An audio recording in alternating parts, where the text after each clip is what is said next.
Hola, ¿qué tal? Bienvenidos a otra edición de The Mushin Project, el camino de la no mente. Hoy tenemos como invitado a Rodrigo Luna, que es un gran amigo y practicante de artes marciales también, expeleador. De hecho, creo que has estado en todos los rubros y ámbitos de las artes marciales, ¿no? Como tal. Sí, siempre he tenido pues una fascinación, ¿no? Y no me he limitado, o sea, me gustan mucho los sables, me gustan mucho los cuchillos, me gustan mucho las armas. Mi principal afición es el cine de acción. Yo estudié cinematografía y parte de lo cual yo quería iniciar mi carrera pues fue para hacer, válgame la redundancia, cine de acción. Y pelear fue una forma también de ganar un poquito de dinero, mover ciertas cosas para seguir mis estudios. Y pues eso fue básicamente, pero siempre he tenido una fascinación en general, sables, armas de fuego, combate cuerpo a cuerpo en general. Empezaste desde muy chiquito, ¿no? Sí. Te presento, güey. Y aquí está, tranquilo. Y aquí está Jack Lobo con nosotros, otra vez. Otra vez, de regreso. Ya descansado de tus... Ya recuperado ya de todo. Sí, ya, pero pues, ¿no sabes? Bueno, no. Ya pasó el nacional, te quería meter al nacional, pero no. Luego había kickboxing. Luego kickbox, qué chido. Pero bueno, vamos a apuntar para otra competencia pronto y pues a seguir trabajando. Bueno, Rob, pues estábamos platicando tras bambalinas sobre, y es el tema de hoy, sobre cómo el ciclo que tienen las artes marciales por culpa o a raíz de la parte competitiva de los deportes competitivos, ¿no? Entonces, como el box, en este caso, que vamos a hablar más sobre el box, cómo el box se transformó, el reglamento, la parte espectacular, todo este rollo, para dar show, para que la gente entendiera más, para que cómo fue evolucionando el box a lo que tenemos ahora y cómo, pues, básicamente antes era más parecido a lo que conocemos como artes marciales mixtas ahora, ¿no? Totalmente. Miren, o sea, tan solo muy sencillo. Jigoro Kano, que fue el fundador de judo, y judo siendo un deporte de grappling, obtuvo el kataguruma, el derribe de bombero, de un libro de pugilismo. Lo que significa que en aquel entonces el pugilismo admitía técnicas y derribes de lucha antes de que se separara un poco más a la línea del no holds barred, o sea, de todo lo que es, por ejemplo, catch wrestling en Inglaterra. O sea, se fueron haciendo deportes un tanto más separados.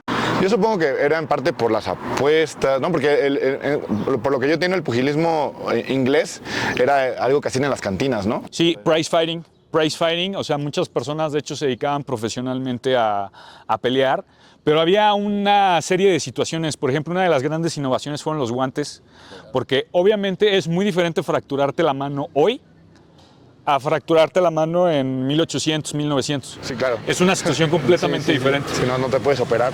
Sí, la gente terminaba con las manos completamente rotas. De hecho, si tú veías las dinámicas dentro del deporte, estaba más fomentado a lo que viene siendo los golpes al cuerpo, y por la inexistencia del guante tan grande, pasaba mucho que la gente se amarraba mucho como en posiciones clásicas de lucha.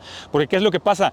Con el tamaño del guante actual, si tú haces la defensa clásica de boxeo, que es el shelling, pues hay muy pocos huecos sobre los cuales se puede meter por el tamaño del guante. Incluso ciertas personas como Manny Pacquiao, que da los golpes, a veces los uppercuts los mete, en vez de en esta posición, los mete un poco más verticales para que se cuelen. Quiero que te imagines qué pasa si no tienes guantes. O sea, hay demasiados huecos. Entonces se daba mucho que se amarraban, se daba mucho que se agarraban las manos, el holding. Pero obviamente en este momento en particular estamos hablando de, como bien mencionas, espacios muy cerrados o espacios abiertos donde se hace la bolita fuera del recreo y la gente está apostando y todo para el peleador, y el peleador se lleva determinado porcentaje de las ganancias. Sí, inclusive el tipo de guardia que había, ¿no? Era una guardia así, que puede ser que para nuestro entendimiento del boxeo actual, pues es una no guardia, ¿no? Pero ellos pues más bien estaban como habilitando la capacidad de mover más la cabeza, sí. Poder responder más rápido, ¿no? Hay una distancia más corta entre el puño y la cara del otro, si la mano está aquí a que si está aquí, ¿no? Completamente, completamente. Y nuevamente pasaba mucho el tema del aplastamiento, o sea, la gente se abrazaba mucho. Cuando tú tienes esto aquí, ¿no? Y tienes esto aquí, Pues- O sea, esto te sirve para controlar la distancia, no como un collar tie como tal, Sí, pero- el antebrazo te sirve para frenar el avance escudo, de la persona. Ahora, también tenemos que entender ciertas cuestiones históricas. El boxeo primero desciende de cómo se usan los sables. Ok. ¿Sí me entienden? Entonces, cuando tú vas a usar un sable, tú no lo puedes usar así. Sí. ¿Dónde estaría apuntando el sable? Pues estaría apuntando A hacia la atrás, espalda, ajá. ¿no? A la espalda. Entonces, el sable lo tienes aquí enfrente apuntado hacia el rival. Claro, Entonces, tiene hay todo el sentido. todo un proceso dentro del cual las artes marciales que conocen los ingleses son los sables. Y hay un proceso en el cual, bueno, se empiezan a prohibir ciertas leyes porque empezamos una sociedad más industrial, no podemos estar permitiendo duelos a muerte ya tanto, ¿sí me entienden? Y entonces Maldita sea. adaptan divertido. lo que ya utilizaban para sables, Sí, todas las técnicas. lo adaptan allá, pero obviamente no es lo mismo. Sí, inclusive hacen esta arte marcial que es con bastones, ¿no? Sí, Pues porque es lo que cargaban normalmente para defenderse, ¿no? sí, totalmente. Sí, no, o sea, lo que dicen de la guardia, ¿no? De que estaban muy largos también para cubrirse, o más bien evitar ser golpeados a la cara sin el guante, ¿no? No. Ahora ya se pueden amarrar y ya pueden aguantar el golpe. Y mira, digo, esto funciona en general para técnicas con cuchillo. Entonces, podemos pararnos tantito para hacer una...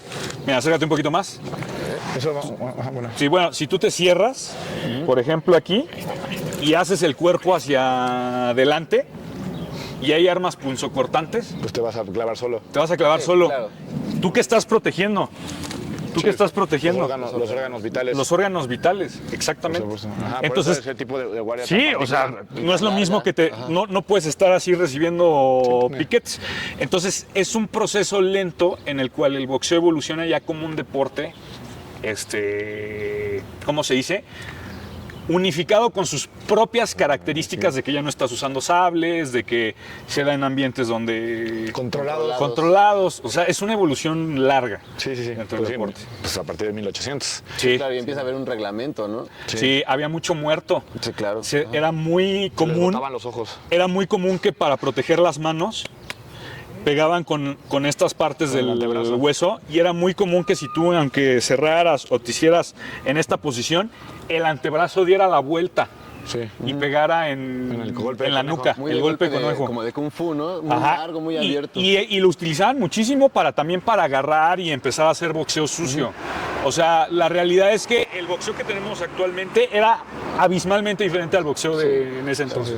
Sí. Agarrar la cabeza, clinchar, tirar Sí. golpes cortos. Inclusive supongo que valían también codazos. Sí, no, había muy poca regulación, pero también eso es muy importante saberlo. Ya cuando entramos en un proceso de civilización, o sea, Ajá. de post-revolución industrial, pues también sucede que no es lo mismo que estábamos contando. A ver, que te tumben un diente en ese entonces, Sí, no, pues. Sí. a que te tumben un diente hoy, o por ejemplo, algo muy básico, una fractura de rodilla actualmente y una fractura de rodilla hace en los años 90, donde las operaciones todavía eran exploratorias. Sí, no. O sea, en un periodo de tiempo ha evolucionado todo de tal manera que Sí, ahora más de 30 años. sí es tratable. Sí. Imagínate en ese entonces. Sí. Sí, no, es más, de 10 años para acá las operaciones de rodillas son un mundo. Sí. Sí, ahora ya te dicen, no, tu porcentaje de que quedes bien. Antes ni sabían si ibas a quedar bien o no. Sí. Ya te dicen, no, tienes un 80% de probabilidades de quedar bien. O de plano te dicen, ni te operes porque tienes un 10% por el tipo de No, de no se lesión vayan que tan tienes. lejos, ¿no? Simplemente la protección bucal. Sí. Cómo ha evolucionado, o sea, no había antes. La ¿no? protección de los cortes en una época donde te daban infecciones. Sí, claro. Sí. O sea, es que Sí, las estábamos hablando contusiones. contextos muy diferentes. Sí, totalmente, absolutamente. Sí. No, y ahora, bueno, y supongo, y bueno, pasamos al guante, ¿no? ¿Cuándo empieza a haber guantes de box? Híjole, te mentiría que es el dato exacto. Pero, o sea, yo he visto videos de 1915. sí. Algo así. O sea, sí es dentro de Pre- los 900. Post Primera Guerra Mundial, pre Segunda Guerra Sí. Mundial, Sí. ya usaban guantes de piel, ya había cierta regulación de los guantes. Y hay una modificación, Sí, claro. o sea, dentro de los guantes. O sea, se empieza con un modelo en el cual el dedo se sale. Sí, y es nada más, o sea, no tiene colchón, nada más No. Sí, es que cuero. la fundita. Y es para cuero. proteger las manos, ¿eh? Sí. Ojo, no es para... Porque nuevamente te lesionaba las manos en ese entonces, tu carrera estaba deshecha. Sí. No hay operaciones. Sí, punto. sí, no. Sí.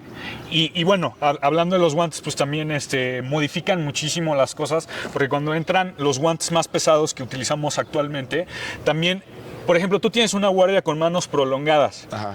Y tú tienes un guante mucho más grande que está ejerciendo estrés por carga, y luego te suda el guante y todo el tejido absorbe el sudor y es muchísimo más pesado, ¿sí? Entonces, tú no puedes estar así en un contexto moderno porque tus músculos y tus hombros... Por eso flexiona más. Sí, lo que estás haciendo literalmente es descansar los guantes en la guardia, o sea, lo estás descansando en el cuerpo. Ok. ¿Sí? O sea, es muy diferente a lo que sucede actualmente. Ok. Entonces estábamos platicando que cómo se fue. ¿Qué fue lo que hizo que fuera modificándose este reglamento para el box? Fue, pues, que supongo que las lesiones. Sí, gran parte importante. Y otra parte yo creo que el show, ¿no? El concepto de show como negocio, ¿no? Ver este deporte o en este caso estas peleas de cantina, Sí. volverlas espectáculo, ¿no? Profesionalizarla. Sí. Profesionalizar el show también, ¿no? Sí, porque supongo que antes de eso, o sea, empezaron las apuestas y todo, pero era porque literalmente alguien se le tenía ganas al otro, ¿no? O sea, de no, pues me viste feo en el bar y de repente entre ellos se ponían a apostar, ¿no? Sí, no. Sí también. pasaba, pero sí, el prize fighter sí era una profesión. Digo, y muchísimo más en lo que viene siendo el área de los irlandeses. En Irlanda era muchísimo más que era una profesión, pero sí también pasaba lo que decías, de que se empezaban a Porque, bueno, unir. o sea, este es es moderno, de hecho es actual.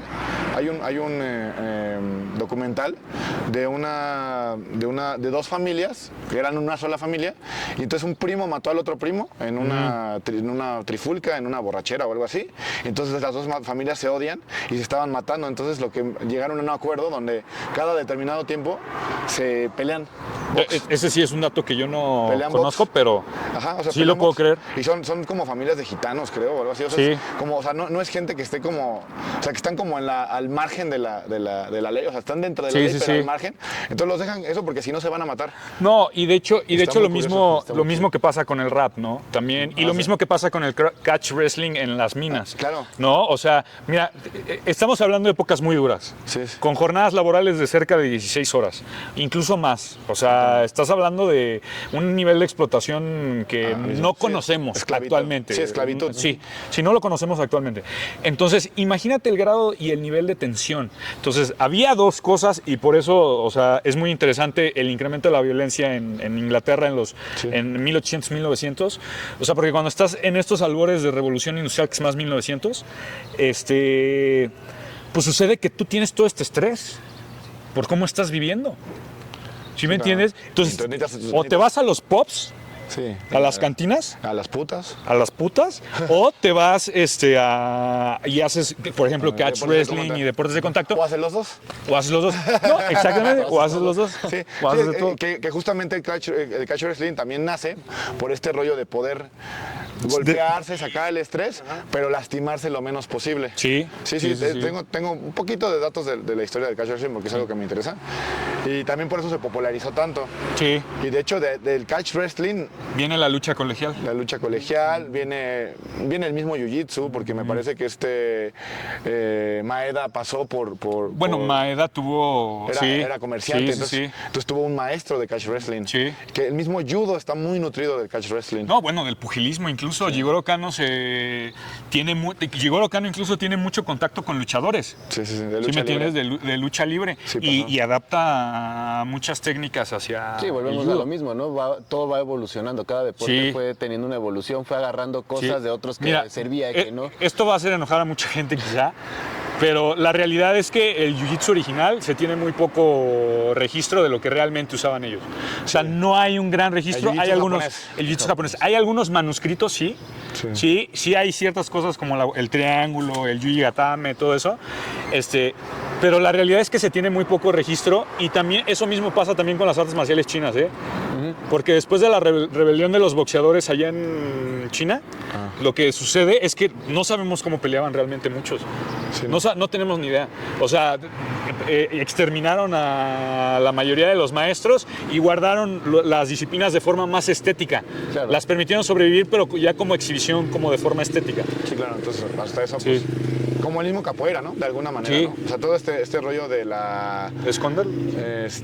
pero de la purga cultural, ¿no? Sí. Y pues las artes marciales son culturales, pero también pues es la moda la forma en que se defendían. Entonces, Sí. ese es el rollo, ¿no? Y pues y ha habido todas estas purgas de artes marciales Sí. en toda la humanidad, durante toda la historia de la humanidad, ¿no? Sí. Recuerdo, hay un anime muy bonito que se llama Hajime no Ippo, que es de un niño que es boxeador. Y entonces se supone que su maestro vivió en la posguerra, o sea, después de la Segunda Guerra Mundial, ¿no? Y dicen como, digo, supongo que está basado en hechos reales, pero obviamente no es el hecho real o no es la historia real. Sí, inspirado. Está muy inspirado, pero justamente que los estadounidenses iban y boxeaban y fueron los que llevaron el box, Sí. y pues y le pegaban a los japoneses que pues hacían sus artes marciales, que dicen que era karate, pero pues en ese momento no era karate. No había. Era otra cosa. Y era una región de Okinawa.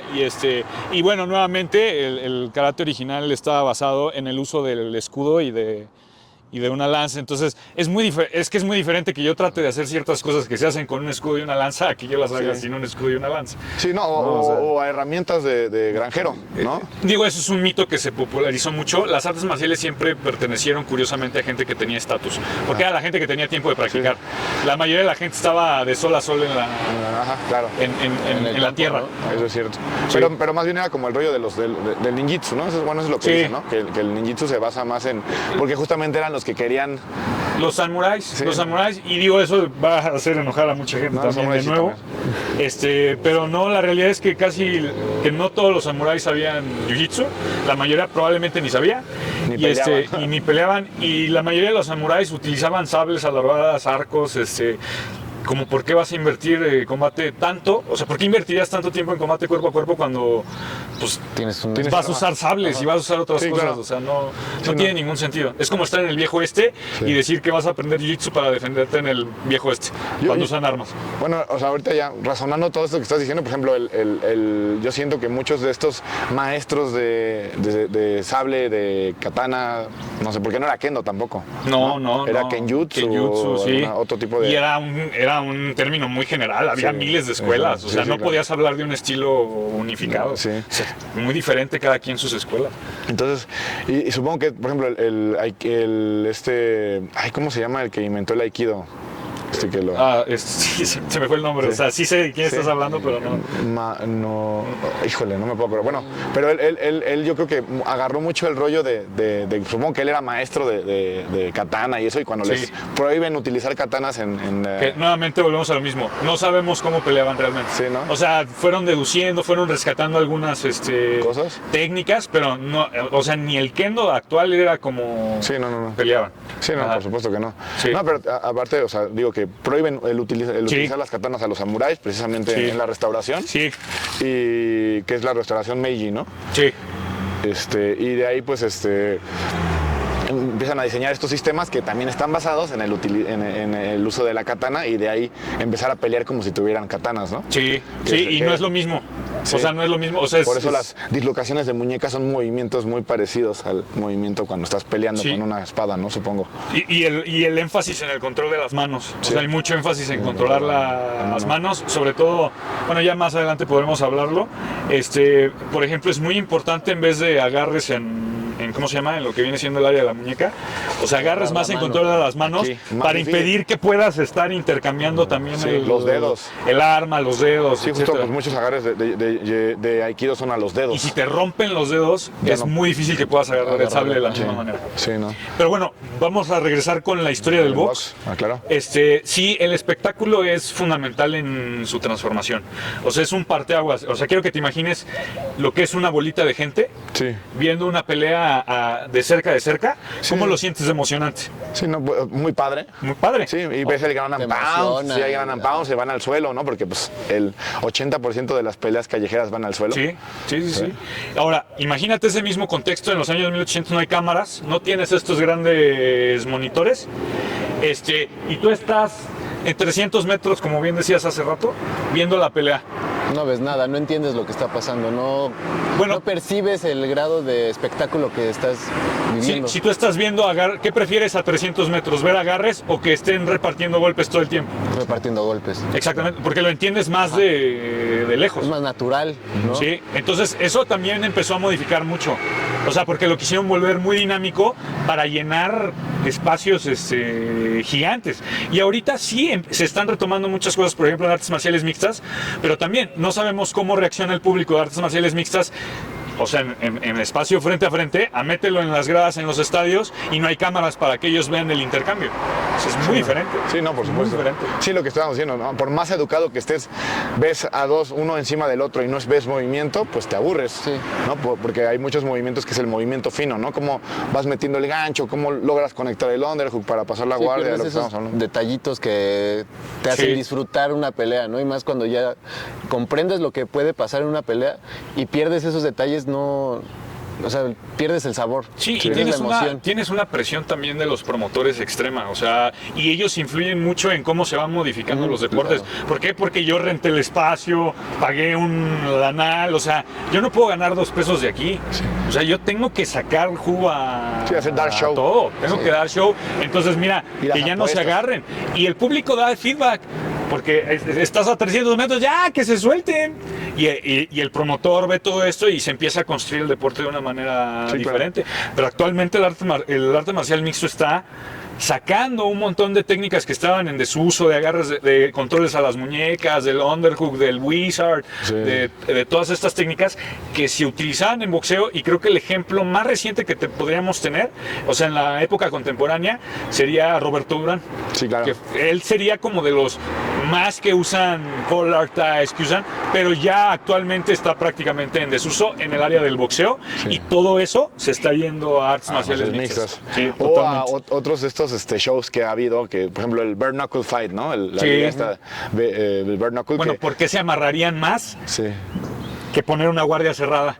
Sí. Pues porque no hay guantes de ese tamaño. Sí, exacto. O sea, se te cuelan todos los golpes. Y el guante grande en el box moderno, viene de la espectacularidad, de dar espectáculo. ¿Por qué? Porque así el boxeador no tiene miedo. No se corta tan fácil, no es tan fácil de noquear. Ahí son eventos más largos, donde puedes generar más lana. Sí, no, o sea, aguantar 12 rounds de 3 minutos de golpes, que son media hora de golpes, con o sea, sin poder clinchar, sin poder hacer todo fatigarte. Esto, te mueres, o sea, no aguantas, ¿no? Bueno, Roberto Durán era parte de sus estrategias. Él utilizaba, les llevaba la cabeza debajo de su quijada, les echaba todo el peso encima, se recargaba sobre sus brazos para que los estuvieran cargando. Y entonces él tenía una técnica muy similar a la de Khabib, pero dentro del boxeo. Sí, claro. Sí, o sea, de controlarte, fatigarte para que tus músculos estén todos drenados y ya no puedas ni defenderte. Por eso ya la última parte del combate parecía que era una masacre, porque el güey estaba completamente fatigado, cansado. Sí.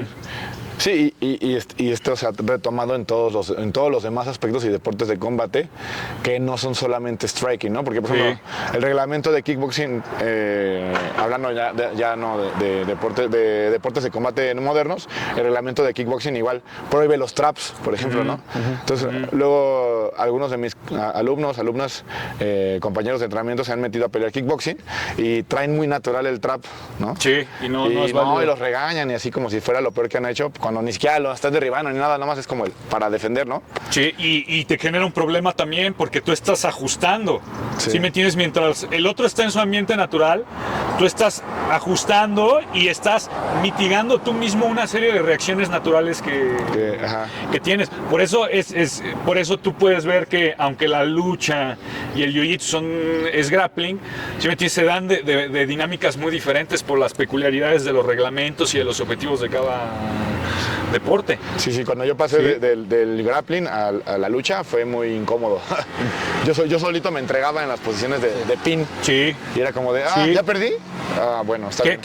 Bueno, entonces estábamos hablando de que el concepto del pin o de poner al otro espaldas al suelo, tanto en la lucha como en el catch wrestling, en la lucha folclórica, es un concepto muy particular, inclusive en el mismo judo también, ¿no?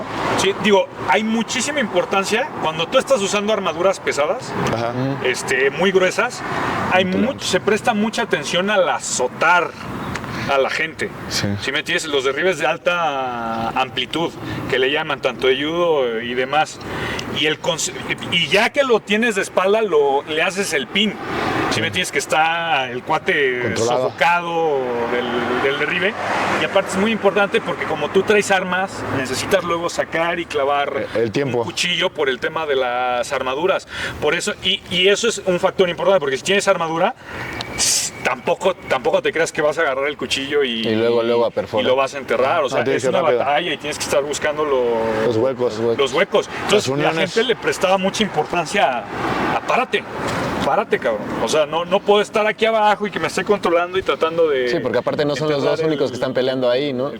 Todavía más. O sea, no te puedes detener mucho tiempo con es uno. Como, aguántame. 3 segundos a lo mucho. Que curiosamente muchos de los derribes clásicos, o sea, son más enfocados a no usar tanto el concepto de amarrar.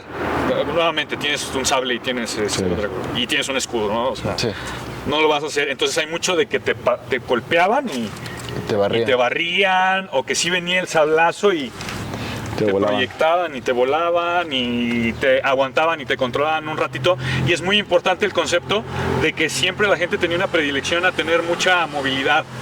¿Sí me entiendes? Porque yo necesito tenerlo a él, por ejemplo, con Neon de Belly y moverme mucho. ¿Por qué? Porque no me puedo amarrar con él, porque acá tengo al otro compadre. Curiosamente, en el MMA moderno, las defensas o sea, ya en el piso, muchas de las defensas son tratarte de levantar lo más rápido posible. Sí. O sea, ya el pensamiento popular, a menos de que seas muy bueno abajo en jiu-jitsu, realmente la defensa más popular ahorita es levantarte lo más rápido posible, porque justamente tienes al otro encima pegándote. Bueno, hay mucha gente que ya ni siquiera usa media guardia, o sea, que los está dejando pasar directamente a side control para en side control pararse. Girar. Ya ni siquiera están tratando de retenerlos en su media guardia. En su guardia. Sí, no, ya. Sí, no, ya sé. Y nuevamente hace eso en un concepto donde hay armas de por medio y todo. Digo, Ship-Top Response, no me acuerdo el nombre del cuate, pero es militar y peleaba también en MMA, él, profesional. Decía que tenía luego mucha gente que estaba haciendo berimbolos en un ambiente de defensa personal. Y el güey les hacía así con la pistola. Paz. Les hacía así en la cabeza de, ¿qué estás haciendo, güey? No mames, o sea, controla... Mi mano. Controla la pistola, güey. No estés haciendo berimbolos. Sí, claro. Y luego haz berimbolos en concreto y no te cuento. No, pues no, sí. Horrible. Sí. Bueno, pues muchas gracias, Rodrigo, por todo esto. Ustedes por tu tiempo, toda tu información. Y realmente algo que valoramos mucho, ¿no? Sí, no, y además justamente queremos romper como todo este contexto de que pues la gente cree que yo solo hago MMA y pues también estoy muy nutrido de todo lo de alrededor. Que esa es la idea original del MMA. Sí. Esa es la idea original con la que empezó. No tanto un estilo, sino un reglamento que permitiera esa exploración. De los estilos, ¿no? Obviamente le vamos dando la vuelta al círculo, y entonces justamente se van tomando todas estas técnicas y curiosamente vamos como de lo más complejo a lo más básico y otra vez, y así es esto, ¿no? Muchas gracias, Jack Lobo. Gracias. Vamos a seguir adelante. Nos vemos pronto en The Mushing Project, el camino de la no mente. Aquí nos vemos.